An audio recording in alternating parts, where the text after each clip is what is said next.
നമസ്കാരം. ജനങ്ങളാൽ തെരഞ്ഞെടുക്കപ്പെടുന്ന പ്രതിനിധികളാണ് ജനാധിപത്യത്തിൽ ജനങ്ങളെ ഭരിക്കുക. എന്നാൽ ആ തെരഞ്ഞെടുത്തു നൽകുന്ന ഭരണത്തെ ഒരു ചൂഷണമായി കണ്ട് ജനങ്ങളെ മുതലെടുക്കാനായി ഇറങ്ങിത്തിരിച്ചാൽ അവർ കൃത്യമായി മറുപടി നൽകുക തന്നെ ചെയ്യും. അക്കാര്യത്തിൽ ഒരു സംശയവും വേണ്ട.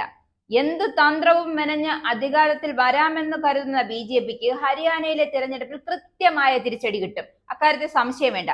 മോഡിയുടെയും അമിത്ഷായുടെയും തന്ത്രങ്ങൾ പാളുന്ന കാഴ്ചയാണ് ഹരിയാനയിൽ കാണുന്നത്.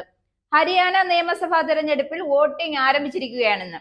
90 അംഗ നിയമസഭയിലേക്ക് ഒറ്റഘട്ടമായി നടക്കുന്ന തെരഞ്ഞെടുപ്പിൽ രാവിലെ 7 മണി മുതൽ തന്നെ പലയിടത്തും വോട്ടിംഗ് തുടങ്ങിയിട്ടുണ്ട്. ഇവിടെ തുടർച്ചയായി 2 തവണയും അധികാരത്തിലേറിയിരുന്നത് BJP ആയിരുന്നു. എന്നാൽ ഇത്തവണ BJP അധികാരത്തിലേറാമെന്ന പ്രതീക്ഷയെ വേണ്ട. വോട്ടെടുപ്പ് ദിവസമായ ഇന്ന് തന്നെ പാർട്ടിക്ക് ഒന്നാകെ തിരിച്ചടി നൽകുന്ന പ്രവർത്തനത്തിൽ ഏർപ്പെട്ടിരിക്കുകയാണ് ഹരിയാനയിലെ BJP സ്ഥാനാർത്ഥി. തെരഞ്ഞെടുപ്പ് നടക്കുന്ന ദിവസം തന്നെ പ്രവർത്തകരുടെ കയ്യിലൂടെ യാതൊരു മടിയുമില്ലാതെ ജയ് ഭഗവാൻ ശർമ്മ എന്ന സ്ഥാനാർത്ഥി നടന്നു. ഇതിന്റെ വീഡിയോ വ്യാപകമായി പ്രചരിക്കുകയാണ്. പെഹോവ മണ്ഡലത്തിലെ സ്ഥാനാർത്ഥിയാണ് ജയ് ഭഗവാൻ ശർമ്മ.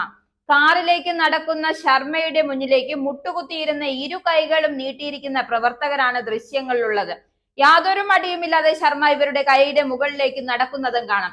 കൈകളിലൂടെ നടക്കുന്ന ശർമ്മ വീഴാതിരിക്കാൻ ഇരുവശത്തു നിന്നും അദ്ദേഹത്തെ താങ്ങി പിടിക്കുന്നവരുമുണ്ട്. വീഡിയോ സമൂഹ മാധ്യമങ്ങൾ വ്യാപകമായി പ്രചരിച്ചതോടെ BJPക്കും ശർമ്മയ്ക്കുമെതിരെ കടുത്ത വിമർശനമാണ് ഉയരുന്നത്. നടക്കാനായി തറയിൽ മുട്ടുകുത്തി കൈകൾ നീട്ടിയിരിക്കുന്ന നേതാക്കളുടെ പ്രവൃത്തിയെ തടയാൻ ശ്രമിക്കാതെ ശർമ്മ അതിനെ മുതലെടുക്കുകയാണ് ചെയ്യുന്നത്. ഇതാണ് ശർമ്മയ്ക്കെതിരെ വിമർശനം ഉയരാൻ കാരണം. ഇത് നല്ല നേതാവല്ലെന്നും വിമർശകർ വ്യക്തമാക്കുന്നു. തെരഞ്ഞെടുപ്പിൽ മത്സരിക്കുമ്പോൾ തന്നെ ജനങ്ങളോട് ഇങ്ങനെയാണ് പെരുമാറുന്നെങ്കിൽ അഥവാ വിജയിച്ചു കഴിഞ്ഞാൽ ജനങ്ങളെ ചവിട്ടിയരയ്ക്കുമെന്ന കാര്യത്തിൽ തെല്ലും സംശയം വേണ്ട.